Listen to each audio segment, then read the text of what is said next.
It is truly a miracle that no one is hurt after two airplanes collided over Centennial today.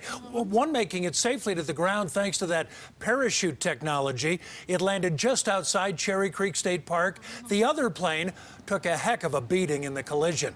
You can see that gaping hole near the back of the fuselage. But the Key Lime Air pilot was somehow able to land it safely a few miles away at Centennial Airport.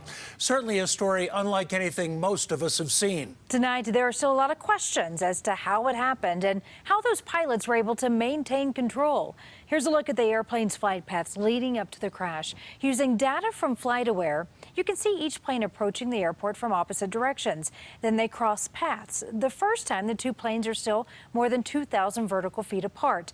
But when those paths cross again, those planes are both at 6,200 feet of elevation, and they collide. Alan Janae with more details on what exactly happened. And Alan, a normal landing gone wrong, but could have been much, much worse.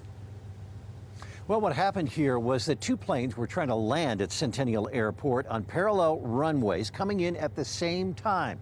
Usually not a problem on days with good visibility like today, but it appears that one of them may have swept wide. Incredible right now that 3 people survived all this, and also incredible that one pilot was able to land a jet with a big chunk out of it. This is the Key Lime airplane that looked like it had a big bite out of it. And have everybody walk away. Tyler Bachelder is a professor of aviation and aerospace, and he's amazed. When I saw that picture, I was amazed that airplane made it back to the ground. Frances Phillips was out walking her dog when she heard a noise. And I'm going, where is that bang coming from? And I look up and I see 2 planes. Close together, one looked to be in trouble. Moments later, a parachute emerged. This video captures those moments. It looked like it turned and it was suddenly coming straight towards me.